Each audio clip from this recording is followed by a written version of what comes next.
The Atlantic пишет о том, что выдвижение Камалы Харрис, оно может вообще сломать планы Трампа, и он может сейчас поменять своего вице-президента Ди Венса. Действительно ли может такое случиться? Ну, честно говоря, хозяин барин. Он захочет, он сделает. Запросто. В этом нет никакого сомнения. Вся беда в другом. Захочет ли это?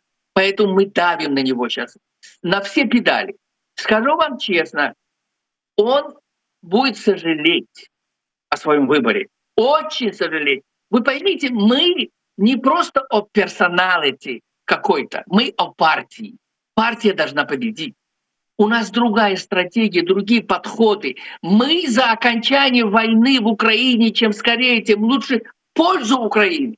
Вы поняли меня или нет? Мы за то, чтобы Украина, не только Украина, любая страна, борющаяся за свободу, демократию, могла отстоять свои границы, общепризнанные мировым сообществом. Мы не должны делать прецеденты, мы не должны позволить какому-то маньяку, бандиту с улицы, который получил доступ к ядерному оружию, шантажировать и завоевывать чужие страны. Если мы сегодня это позволим Путину, это будет сделано и тем же Китаем запросто, и тем же Ираном, который спит и видит уничтожить Израиль, и даже Саудовскую Аравию. Почему нет? Иран мечтает быть лидером в исламском мире. Понимаете, многое другое может быть как цепная реакция по всему миру. Поэтому Трамп должен понимать ту ответственность, которая на нем ложится. Я думаю, он понимает это. Маленький вам пример. Я очень рад, что Зеленский поговорил с ним по телефону. Они оба остались довольными. Теперь что мы делаем? Лоббируем. С тем, чтобы Трамп поехал в Киев. Пусть он съездит, увидит Бучу, Ирпень, Изюм. Пусть он увидит сам своими глазами. А поедет ли он в такие города? Или он просто приедет в Киев, поговорит с Зеленским и уедет? И не захочет смотреть эти разрухи? Нет, если же он приедет, он обязательно посетит эти места. В этом нет никакого сомнения. У нас такая программа, мы давим. Причем мы хотим, он один не поедет. Я думаю, с ним поедут и наши друзья. Это Маккол, председатель комитета по иностранным делам, обязательно. Председатель комитета по разведке Майк Тернер, очень важная фигура. Простите, звонки идут из Украины, один за другим. Просто я хочу сказать, что мы рассчитываем на то, что он поедет с друзьями Украины из Конгресса. Это очень важно. Если он поедет, мы давим на это. Я думаю, к этому все идет. У него нет выбора. Он начинает сегодня понимать, что с появлением Харрис его шансы убавились. Почему? Потому что у нас в повестке дня 5 ноября будет еще одна проблема, которая является, может быть, даже решающей. Это проблема с абортами. Дело в том, что Трамп за то, чтобы запреты на аборты принимались на штатском уровне. Причем он говорит, что до 15 недель беременности женщины женщина должна иметь право прерывать беременность. После 15 недель все, как только появляется пульс, зародыши и так далее, это аморально, это против религии и так далее и тому подобное. Но беда вся в том, что женские голоса у нас очень важны. По сей день женщины в подавляющем большинстве своем против Трампа. А вот у Ники Хейли более либеральная позиция. Она говорит: друзья мои, я же женщина, у меня дочь растет, я тоже за ограничение, знаете, в неограниченных поступках женщин в прерывании беременности на любом этапе. Но давая какие-то ограничения, мы в то же время должны дать женщине пространство с тем, чтобы она могла иметь право выбора, знаете, прерывать беременность или нет. Вот это важно. И это, вот такая позиция дает возможность миллионам женщин поддержать Ники Хейли. Вот это очень важно. Поэтому если бы он ее взял, вице-президенты, автоматически он получил бы десятки тысяч, сотни тысяч, а то и миллионы женских голосов в свою пользу. Это повысило бы его шанс победить 5 ноября. Вот этого пока нет. В этом вся наша проблема. Поэтому появление Харрис, оно ужасно и для Украины, и для Израиля. Почему для Украины? Во-первых, Харрис это даже не Байден, она еще хуже, чем Байден. Почему?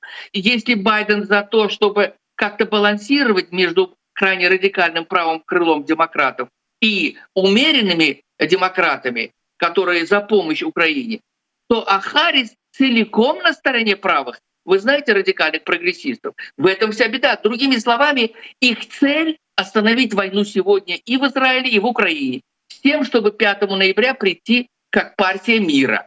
Вот это страшное. Вот это нас пугает. Поэтому мы, знаете, гордясь тем, что у республиканцев другая платформа, я имею в виду подавляющего большинства, и в то же время мы хотим быть уверенными, что Трамп сегодня объявит свою позицию по Украине, не отделываясь общими фразами, не говоря о том, что он одним звонком решит 5-й. Нет, нам нужна конкретика. Вот это мы ждем от Трампа сегодня.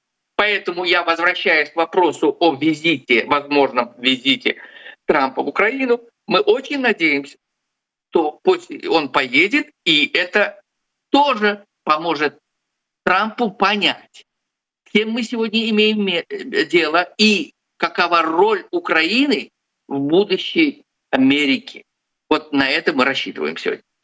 Если говорить о визите Трампа в Украину, то как вы считаете, когда он может состояться? Возможно ли это будет как раз в то время, когда демократическая партия соберется на съезд, чтобы уже официально объявить Камалу Харрис своим кандидатом?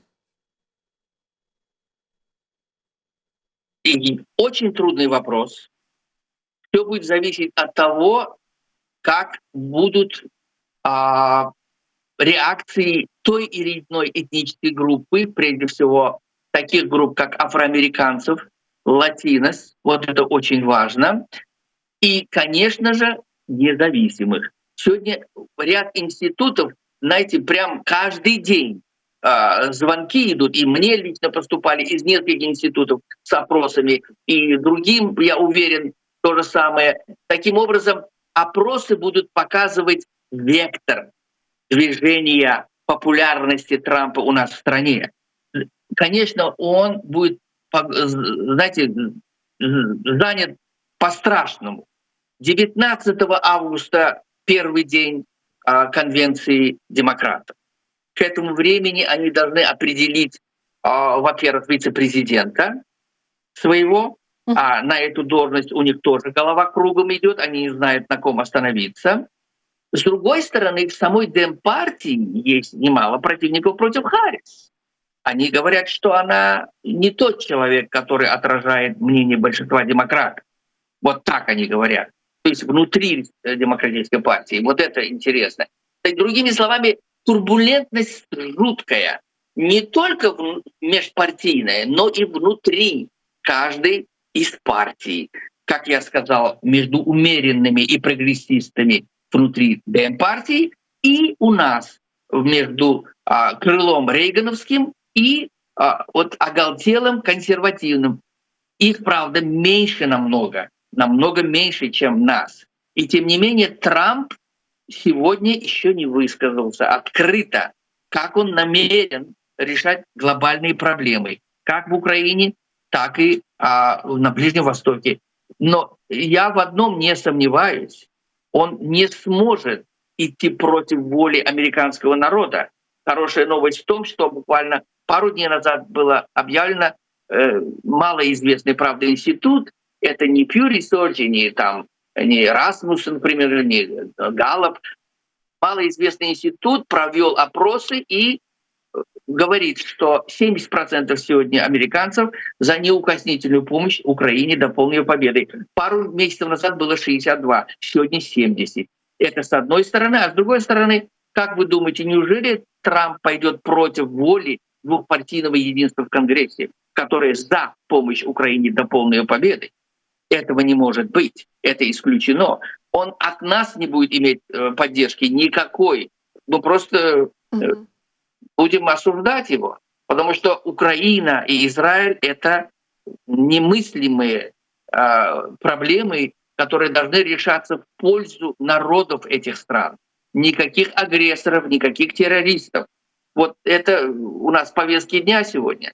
Поэтому, друзья мои, я понимаю, украинский народ волнуется очень, тем более идут противоречивые месседжи из окружения самого Трампа, и особенно с появлением Харрис как той самой, которая может быть номинирована на съезде как кандидат от Демократической партии, который, к сожалению, не блещет своим опытом на политическом уровне и, конечно же, честно говоря, своим кругозором. По сей день она внятного своего видения по вопросу оказания помощи Украине не высказала. Борис Но Яковлевич, у нас есть подозрение. Да. а вот мы видим, что говорите. Трамп сейчас уже очень активно начинает выступать против Харрис, и он сказал, что она злая и тупая. Это он сказал в интервью The New York Post. И так выглядит, что как будто он это делает специально, и как будто он, наоборот, ее боится. Вот почему именно такие нападки, таких даже не было на Байдена, если вспомнить то, что он о нем говорил. Ну и вы говорите о том, что Трамп не пойдет ни на какие уступки. А почему тогда в западных СМИ, в американских, очень много подобных заявлений? Ну, было несколько поводов для этого. Самый первый повод дал Орбан, который встречался с Трампом, потом вышел и говорит: «О, мы с ним в одной лодке, мы понимаем друг друга, что надо идти на мировую, надо уступки какие-то делать». Это был первый месседж нехороший из окружения Трампа. Второе и довольно существенное вот высказывание Бориса Джонсона. Оно тоже очень повлияло сегодня на умы лидеров западных стран. Но и все-таки Трамп, при всей его непредсказуемости, он не будет поступать вопреки нашим национальным интересам. Запомните это, друзья мои, этого не будет. Я еще раз напоминаю вам, большинство американцев за помощь Украине, за полной ее победой, плюс Конгресс. Без Конгресса, без помощи, поддержки наших республиканцев в Конгрессе Трамп ноль. Он ничего осуществить не сможет. Деньги и законы — это в руках Конгресса. А раз так, значит, он будет зависеть, он не может самовольничать. Он не может. У нас это в Америке такого еще не было. И в целом, тот, кто знает нашу историю, запомните, у нас демократическая страна все еще, слава богу. У нас 3 ветви власти. У нас еще не было со дня рождения нашей страны 4 июля 1776 года, с тех пор еще не было, чтобы появился сегодня 46-й президент Байден, чтобы 47-м явился президент, который стал диктатором, плюнул на решение Конгресса и сказал, что, слушайте, сегодня будет так, как я сказал. Этого не будет. Не было и не будет. Не позволит народ, не позволит Конгресс. А по поводу нападок на Харрис, вот почему именно такая риторика? Конечно, он при всем том, что Ники Хейли пару недель назад, обратившись к нам, республиканцам, сказала: ребята, готовьтесь, Байден уйдет, и тогда придет другой.